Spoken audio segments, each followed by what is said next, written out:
Welcome to the next in our series of interviews responding to the debate, Barack Obama, John McCain. It's only a few minutes since the debate concluded, and while the beginning of the debate was about the financial crisis, most of the debate, as pre-planned, was about U.S. foreign policy. And joining us to talk about what he thinks of this debate is Gareth Porter, a historian and investigative journalist who joins us from Washington, D.C. Hi, Gareth. Good evening, Paul. So, what's your first reactions to the debate? Well, I'm afraid that my first reaction is to feel a bit cynical about the impact of presidential politics on foreign policy debate. And it seems that there is an iron law here at work, which is that no candidate can adopt a position on a foreign policy issue at any point in the memory of the mass media, and then sort of modulate or perhaps make more sophisticated the position that he or she takes in a debate.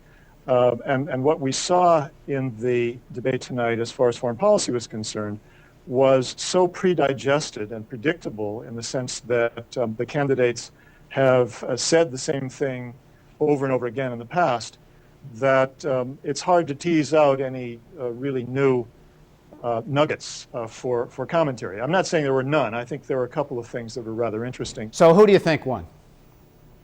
Well, I think the question as to who won is really whether Barack Obama lost in the sense that he did something or said something that would have tended to antagonize a very large part of the viewing audience, such as the way in which Al Gore conducted himself in the debate against George Bush in 2000, and that was by smirking and appearing to seem a bit condescending.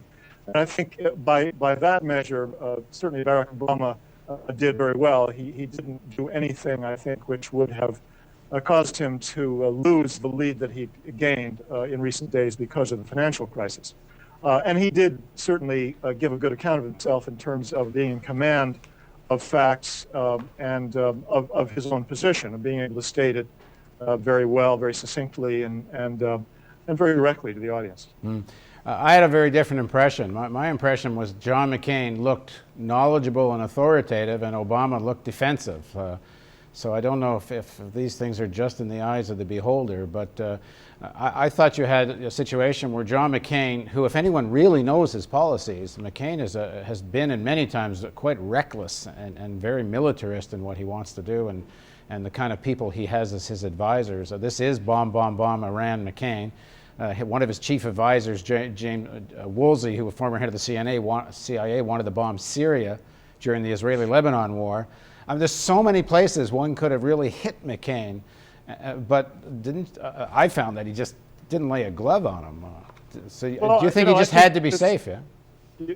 You're right that it is in the eye of the beholder. I think to some extent the Obama approach here was to let McCain sort of hang himself to some extent. For example, I mean, Obama simply made the point that he recalled the bomb Iran song, didn't hammer away at it. I don't think you have to, and I think McCain failed to say anything that would have detracted from the point that Obama was making about that. But I think on the substantive issues that they discussed, perhaps the most important thing that happened in the debate as far as having an impact on the audience was that Obama was able to tie in the Iraq war to the terrible economic situation and financial meltdown.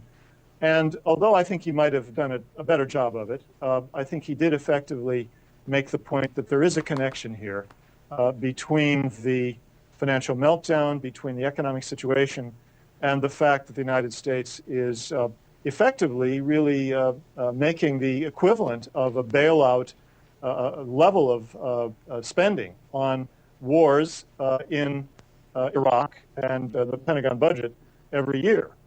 So I think although he was very careful not to carry that very far, and I think that it's too bad that he was not able to make a broader statement about the terrible cost of the Pentagon budget and basically set that aside, as did McCain, that he did somehow make a connection between the need to get out of Iraq and this economic situation in this country and the position of the middle class and the suffering that it has undergone because of the economic crisis. Well, if you'd been Obama and you were debating McCain, what would you have said if you wanted to try to lay a glove on him?